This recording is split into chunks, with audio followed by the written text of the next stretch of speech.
Shalom, selamat datang di artikel View. Assalamualaikum warahmatullahi wabarakatuh. Hai sahabat Ariel Wibowo. Apa kabar kalian semuanya? Semoga kalian baik-baik saja. Untuk teman pekerja yang jauh perantau dalam negeri atau di luar negeri, yang jauh dari keluarganya seperti admin, semoga kalian semuanya dilindungi dan diselamatkan dalam pekerjaan masing-masing. Dan untuk sahabatku yang bersama keluarganya, semoga kalian sehat selalu dalam lindungannya. Amin. Episode 52, Kisah seorang CEO muda yang berpura-pura culun. Kauri yang duduk di samping tempat tidur terengah-engah karena marah. Dadanya naik turun karena pernapasannya cepat. Ariel Wibowo melirik diam-diam, dan menghela nafas keagungan di dalam hatinya. Aku benar-benar marah, karena ibuku terlalu tidak masuk akal. Kauri tidak memperhatikan mata Ariel Wibowo yang teruju pada dadanya. Saat ini Kauri menyimpan sedikit kebencian kepada ibunya di hatinya tanpa tempat untuk melampiaskan. Ariel Wibowo telah terbiasa dengan perlakuan mertuanya selama bertahun-tahun, dan terlepas dari hal-hal yang membuat Kauri kesal, dia tidak puas. Ariel Wibowo biasanya dapat menahan apa yang terjadi padanya sebagai tidak ada yang terjadi. Setelah 3 tahun mengalaminya, watak Ariel Wibowo tidak sebanding dengan orang biasa, mirip dengan ketidakadilan dan penghinaan semacam ini. Aku sudah tidak peduli sama sekali. Aku berpikir sama seperti gajah yang menghadapi semut yang merentangkan kakinya dan ingin menjatuhkan gaya tersebut. Bagaimana gajah bisa menganggapnya serius? Dan di keluarga saya sudah belajar untuk bersabar. Kalau tidak, aku sekarang ini sudah benar-benar menjadi pengecut. Apa yang harus membuatku marah? Hal kecil ini tidak layak untuk membuatku marah, kata Ariel Wibowo sambil tersenyum. Kauri memandang Ariel Wibowo, dan benar-benar tidak berpura-pura, tetapi benar-benar tidak peduli tentang Lina. Dia benar-benar tidak tahu mengapa dia bisa menganggapnya tidak terjadi apa-apa. Apakah kamu tidak merasa sedih? Ibuku memperlakukanmu seperti ini, dan dia pasti sudah berpikir untuk berbicara buruk tentangmu di depan nenek nantinya, kata Kauri. Ada pepatah bahwa orang yang cukup kuat, itu tak kenal takut penghinaan, tak kenal takut dan ketidakadilan. Apakah kamu cukup kuat? Kata Kauri. Ariel Wibowo menggelengkan kepalanya dengan tegas. Dia belum benar-benar menjadi lebih kuat. Puncak keluarga Wibowo berada di luar kekuatannya saat ini. Apa yang dia inginkan? Bukan karena dia mewarisi keluarga Wibowo, dan dia bahkan tidak menempatkan keluarga Wibowo di matanya. Untuk membuktikan kepada wanita tua dari keluarga Wibowo bahwa dia lebih baik dari orang kakaknya, Ariel Wibowo harus lebih di atas dari keluarga Wibowo dan berdiri di puncak yang lebih tinggi. Dia ingin membuat semua orang yang memandang rendah dirinya tahu bahwa Ariel Wibowo adalah harapan keluarga Wibowo, bukan orang yang tinggal memetik buahnya. Untuk periode waktu berikutnya, Ariel menjemput Kauri ke kantor seperti biasa, dan segera pergi ke hari keluarga Wijaya pada tanggal 28.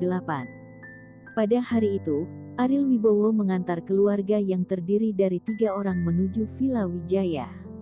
Dalam perjalanan, Lina menyuruh Ariel untuk menutup mulutnya.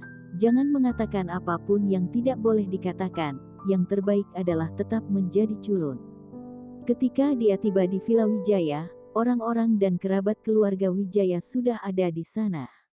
Andika sekarang ada di rumah, dan dia belum kehilangan posisinya di perusahaan. Ketika dia melihat Kauri, dia tidak bisa tidak merasa sedikit bangga. Kauri, saya mendengar bahwa kerjasama telah berjalan dengan baik baru-baru ini, tetapi saya tidak berharap kamu benar-benar mampu, kata Andika kepada Kauri. Tanpamu, memang banyak yang berubah, kata Kauri ringan. Andika tidak keberatan jika ada sesuatu dalam kata-kata Kauri. Bahkan nenek tidak mengalahkannya. Apa maksudmu, Kauri? Dan melalui kejadian ini, Andika juga membuktikan menunjukkan posisinya yang tak tergoyahkan dalam keluarga Wijaya. Meskipun Kauri memiliki beberapa prestasi sekarang, dia masih tidak bisa mendapatkan kepercayaan dari neneknya. Ini adalah tidak peduli seberapa keras dia bekerja, hasil yang tidak dapat diubah. Sayang sekali, Tidak peduli berapa banyak yang kamu lakukan, apa gunanya? Lihatlah saya tidak melakukan apapun di rumah. Mulai sekarang, posisi ketua juga akan menjadi milik saya, kata Andika. Kauri tidak pernah berpikir untuk meraih posisi ketua. Dia tahu bahwa neneknya tidak akan memberikan posisi itu padanya dan tidak akan pernah memberinya kesempatan ini. Tetapi melihat ekspresi percaya diri Andika, Kauri jadi sangat marah. Meskipun kamu tidak bisa mendapatkan posisi ketua, tetapi kamu sudah mendapatkan keuntungan, kamu baru saja menjadi penanggung jawab dalam beberapa hari. Dan sekarang benar-benar bisa membeli 2 mobil dan rumah, apakah itu dari uang kotor dari perusahaan? Apakah kamu tidak takut nenek akan memeriksamu? Kata Andika. Tentang membeli mobil, keluarga Wijaya sudah mendengarnya sudah lama, tetapi mereka tidak mengira jika Kauri membeli 2 mobil mewah. Mereka tidak mengetahuinya sampai mobil baru itu dilisensikan baru-baru ini, dan itu membuat banyak kerabat keluarga Wijaya cemburu. Ini lebih dari 1 miliar. Dalam waktu singkat, Kauri telah mengambil lebih dari 1 miliar dari perusahaan. Bagaimana mungkin orang tidak cemburu? Andika mencibir, masalah ini tidak secara khusus disebutkan di depan nenek, hanya menunggu hari ini.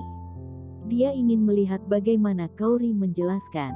Ketika tiba waktunya untuk makan, nenek muncul, penuh kemegahan, dan dengan sengaja membiarkan semua orang menunggunya.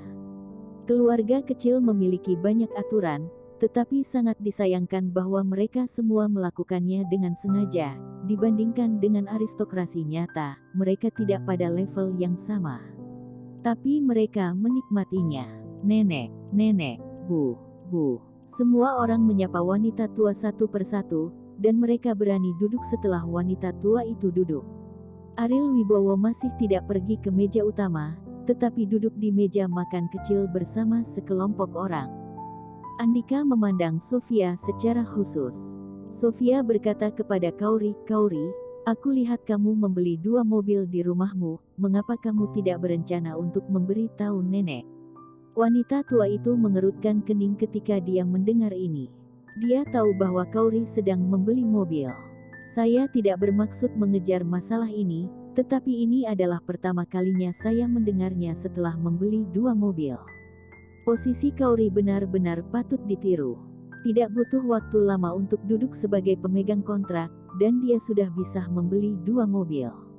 Andika bergema. Wanita tua itu bertanya dengan suara yang dalam, "Kauri, apakah kamu membeli 2 mobil?" Kauri tidak mendapatkan 1 rupiah pun dari perusahaan, jadi dia tidak merasa bersalah sama sekali. Dia mengangguk dengan murah hati dan mengakui, "Ya, ayah saya menyetir 1 mobil, dan yang satunya lagi Aril memakainya, untuk mengantar saya dan menjemput saya ke tempat kerja." "Hehe, murah hati, kamu harus naik Audi A6 ke tempat kerja, sekarang kamu orang kecil yang bertanggung jawab," kata Andika dengan suara dingin. "Nenek, saya membeli mobil itu dengan uang saya sendiri, dan saya tidak pernah mengambil uang dari perusahaan," kata Kauri. Ada tawa, semua orang menggelengkan kepala dengan senyum di wajah mereka. Siapa yang akan percaya ini? Dengan situasi keluarga Kauri, bagaimana mungkin punya uang untuk membeli 2 Audi A6? "Kauri, kamu kira kami semua di sini anak yang berusia 3 tahun? Yang bisa percaya ucapanmu ini? Lebih dari 1 miliar, keluargamu dapat memiliki begitu banyak uang, sungguh lelucon.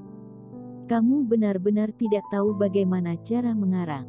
Apakah kamu sudah tidak takut nenek? Kamu peduli, tapi kamu terlalu tidak bermoral.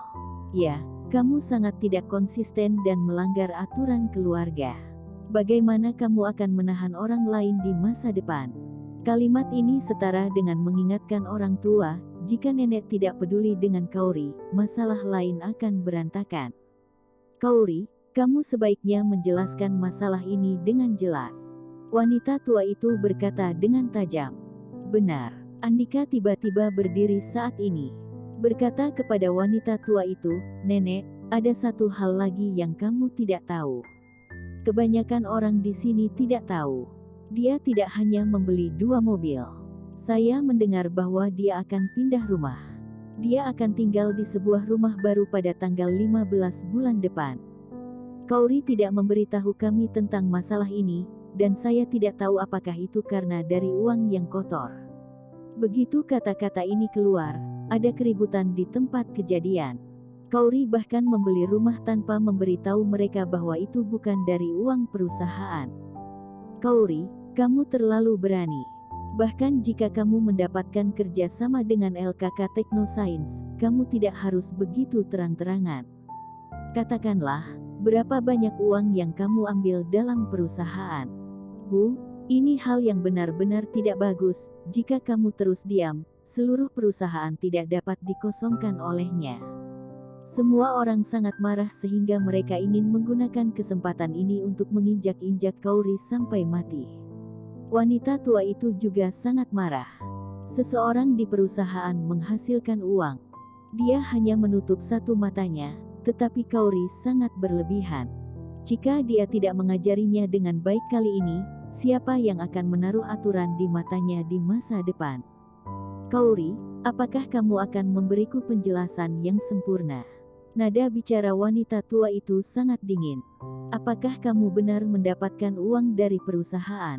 Wanita tua bertanya. Jika Anda pikir saya mengambil uang dari perusahaan, Anda dapat memeriksanya sesuka hati. Periksa semua rekening perusahaan pengeluaran dan pemasukan. Saya juga bisa kembali ke perusahaan untuk mengambil buku rekening sekarang.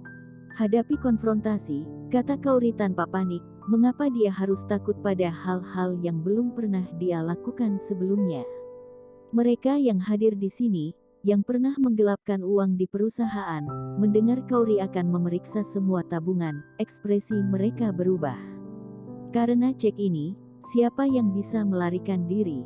Andika tahu bahwa Kauri berusaha mengancam orang yang pernah menggelapkan uang perusahaan, dan tentu saja dia tidak bisa membiarkannya berhasil, dan berkata, Kauri, apakah ini masih perlu diselidiki? Bagaimana situasi di keluargamu? Apakah masih tidak jelas bagi nenek? Tiba-tiba kamu punya uang untuk membeli mobil dan membeli rumah. Apakah uang itu jatuh dari langit? Dalam menghadapi pertanyaan, Lina, yang biasanya galak, bahkan tidak berani mengatakan sepatah kata pun, meninggalkan Kauri sendirian untuk menanggung kemarahan. Pada saat ini, Ariel berdiri dan berkata dengan lemah, uang yang dipakai beli mobil dan rumah adalah uang saya. Bersambung.